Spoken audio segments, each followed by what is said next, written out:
Bismillahirrahmanirrahim. Assalamualaikum warahmatullahi wabarakatuh. Waalaikumsalam warahmatullahi wabarakatuh. Baik, adik-adik sekalian.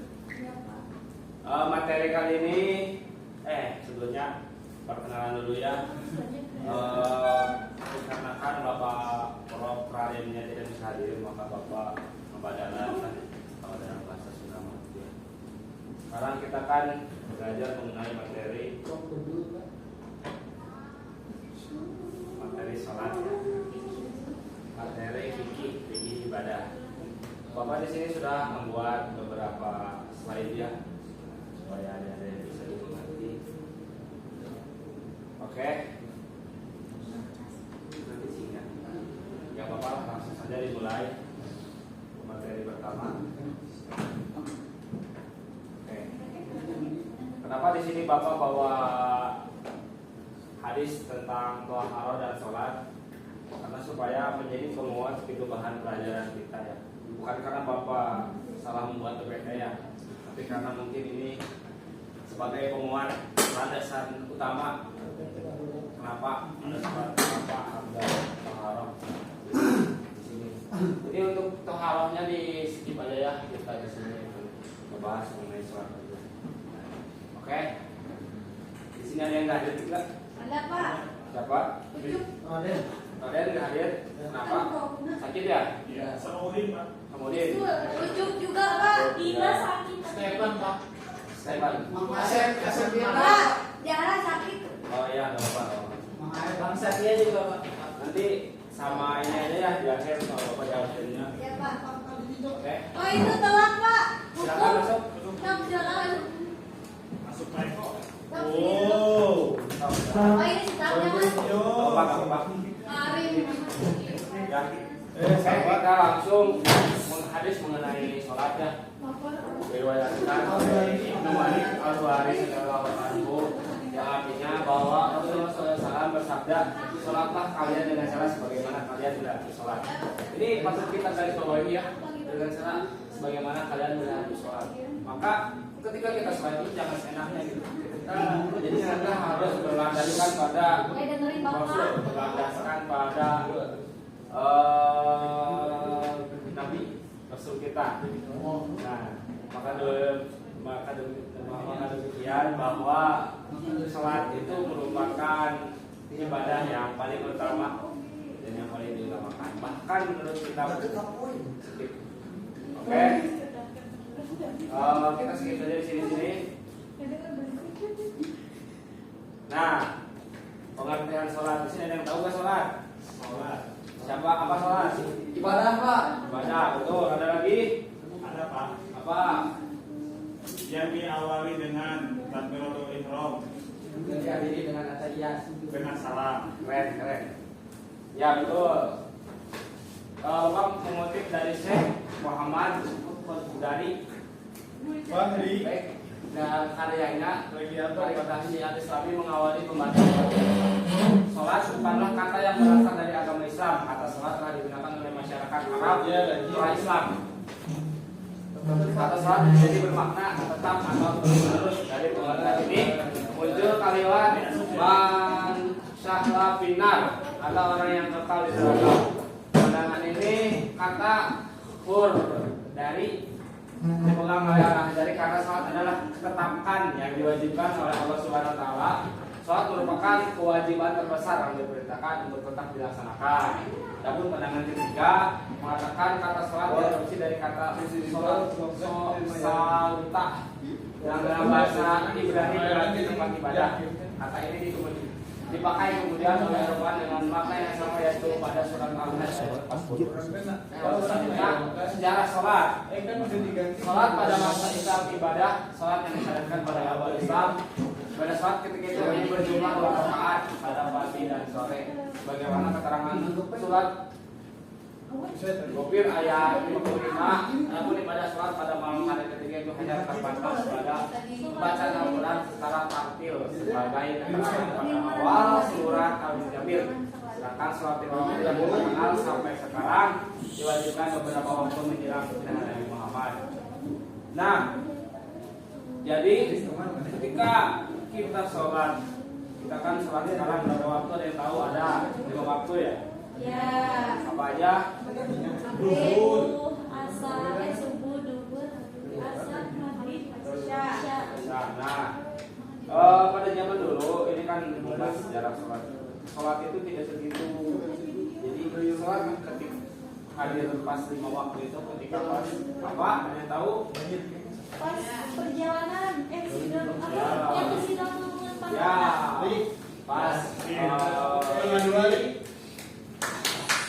Isra Mi'raj ya. Jadi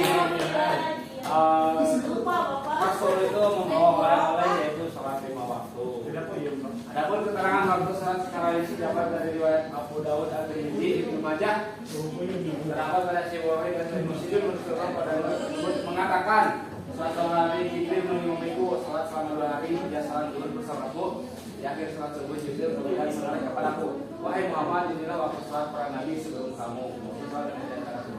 Nah, jadi pada sebelum Rasul lahir ke muka bumi ini, sholat itu cuma ada apa ini selama 2 hari ya, akhir sholat subuh. Kemudian mengatakan pada nabi sebelum kamu waktu sholat di antara keduanya. Nah, kemudian selanjutnya itu adalah sejarah kiblat sholat. Orang yang membahas sholat diharuskan untuk menghadap ke arah Masjidil Haram. Pada awalnya Rasulullah melakukan sholat dengan menghadap ke arah Baitul Maqdis. Tapi Al-Quran kemudian memerintahkannya untuk menghadap ke arah Masjidil Haram. Itu rumah ibadah pertama yang dibangun untuk manusia. Itu rumah ibadah Nabi Ibrahim AS dan Nabi Ismail sebagai bapak bagi bangsa Arab, sebagaimana keterangan pada surat Al-Baqarah ayat 1. Tadi sudah dijelaskan ya mengenai sejarah rakaat sholat, bahwa sebelumnya sholat itu dibagi rakaat sebelum Rasul diisrokan dan diberikan dan membawa oleh sholat 5 waktu. Yang pertama, yang sebelumnya berapa 50 rakaat, namun pas proses dari Sidratul Muntaha turun ke bawah, dari langit menuju ke atas ke bawah, ya dari Nabi siapa yang sudah naik lagi? Ya, Nabi Musa. Yang naik lagi bisa Bapak? Ya, sekarang macam-macam sholat. Ada sholat fardu, ada sholat fardu kifayah, ada sholat sunnah. Sholat wajib sholat, Islam berakal balik tidak dalam keadaan haid atau bebas. Nah, syarat sah sholat ada berapa ya? 1, 2, 3, 4, 5, 6, 7, 8. Ini Bapak mengutip dari kitab Sabil Sunnah ya. Pertama adalah suci dari hadas kecil dan hadas besar. Yang kedua adalah suci dari najis menutup aurat. Yang keempat mancing waktu itu maksudnya masuk dalam waktunya gitu. Jadi ketika kalian sholat, misal sholat duhurnya itu jam 11.50, tapi kalian udah sholat duhur di jam 12, nah itu bisa, itu tidak salahnya. Terus menghadap kiblat, misalkan kiblat kalian tuh kalau di Indonesia mah dengan identik dengan Kulon, kemana? Barat. Nah, kalian cuma yang sholat menghadap kaki dulu, kasih kan di sini termasuk sholat. Terus yang kalian adalah mengetahui fardu sholat. Nah, nanti salah satu nanti lah yang bahas.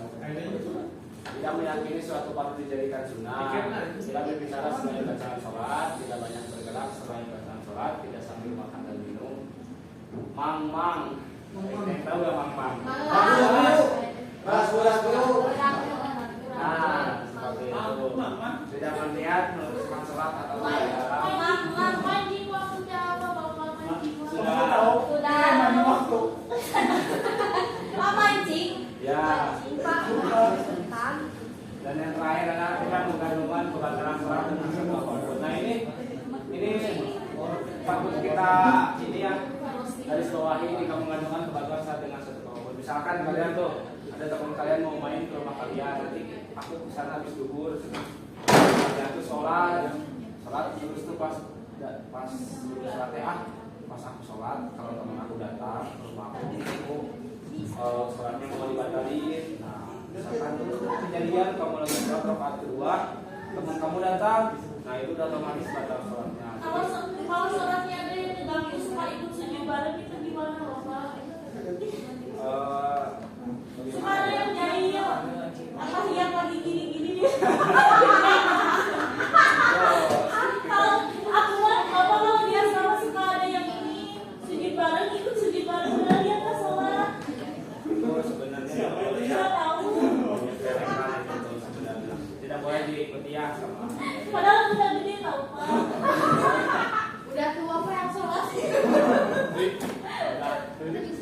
Nah itu nggak boleh ya, jangan diikuti itu nggak baik. Selanjutnya adalah terserah. Bapak nggak usah tapi ya kalau ada terbatas. Pertama niat, sudah pasti tahu kan niat dalam hati. Bahwa takbiratul ihram ini takbiratul ihram itu berarti cuma gini doang. Bapak tahu takbiratul ihram ini apa? Takbiratul ihram itu adalah Apa? Ya, terus memasang niat dengan takbiratul ihram. Jadi pas kalian niat itu pas lagi Allah kalian berkata yang akbar. Terus ngadep. Nah ini apa Pak? kalian kalau misalkan aing mah ada tiup wae salat mana langsung. Nah, ini enggak boleh. Itu harus nenek-nenek. Kalau kalian mampu ya. Tapi kalau misalnya lagi sakit kaki, misal sakit teh kalau itu gimana Pak?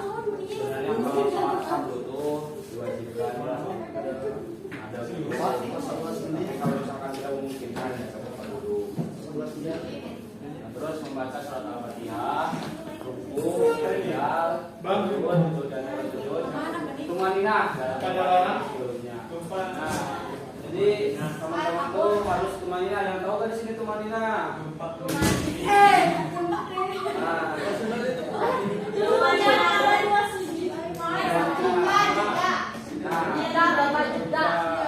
ini minimalnya dengan kalimat subhanallah misalkan apa ruku subhanallah subhanallah nah itu minimalnya ya kan biasanya kan suka ada doa ruku tuh subhanallah nanti terus ini apa robban alhamdulillah gitu terus sujud gitu nah makanya disunahkan untuk membaca doa itu supaya tumanina supaya tidak nah terus selanjutnya adalah tumanina dalam rukun selanjutnya adalah tasawuf. Deden Bapak kan nggak suka tumanina. Oh kenapa Den? ada sholat Pak. Kalau beli pengen Bapak nanti nggak tumanina atau nggak sholat. Mending sholat tapi tumanina Ya aduh. Terus membahas selawat Nabi setelah tasawuf akhir. Terus salam, duduk tasawuf akhir, sholat Nabi salam, tertib, terus lagi. Nah, jadi harus tertib ya. Misalkan salah satu tanya kan sujud, ruku, tidak sujud. Aku mau sujud dulu, nanti rukunya. Nah, juga boleh. Jadi harus tertib itu berurutan gitu. Jadi tidak berurutan dari yang diawali dengan takbiratul ihram dan akhiri dengan salam yang disampaikan. Selanjutnya adalah sholat sunnah sholat. Bapak lebih panjang. Udah berapa menit itu? Kita lebih Bapak. 13 menit ya. Nah, bentar lagi. Sekarang sunnah sholat dan sunnah apa? Ada sudah sunnah hemat. Nah, Mau tuh video nih. orang yang kuat. Udah. Polis dari Buru abang. masih contoh video. Oke, ya. Ada yang tahu nggak tentang sholat sunnah? Apa? Sholat sunnah hemat. Bisa dia telepon mundur. Sholat habis sholat fardu. Ya udah, apa? Nah ini karena mungkin tadi dari teman-teman sudah mengingatkannya waktunya sudah mau habis. Ini closing statement dari Bapak. Boleh baca-baca teman-teman. Orang yang kuat bukanlah dia yang tidak pernah menangis, tetapi orang yang istiqomah di tengah godaan dan beribadah pada Allah Subhanahu Wa Taala. Ya nanti kalian ini dijadikan perban hidup kalian ya.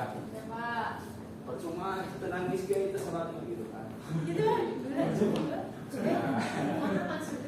kalian orang yang kuat itu adalah kurang dari 20. Orang yang kuat bukan orang yang pandai berbuat. mungkin ya kan teman-teman semuanya yang bisa terlebih dahulu kita hadir Rifa hadir Lis Hadiah hadir kita hadir Sadat hadir Raden Deden Hadir Pak. Cobaan dan lagi. Lutfi hadir oke Satu, cukup sekian ya barangkali teman-teman sekalian pengen tahu biodata Bapak boleh cek di depan nih. Gak mau kan Bapak sok kenal tante DA. Bagus apa Pak? Ya, nanti status Bapak itu masih lajang ya. Bapak masih Katanya udah apa sama Ibu Nisa? belum itu mas. Saya udah mungkin ya pemateri sekian penyampaian dari Bapak kurang lebihnya. Mohon maaf ya Bapak karena di sini cuma dari program. Ya kita di sini berdiskusi lah. Ya, Bapak juga sedang belajar. Oke. Terima kasih.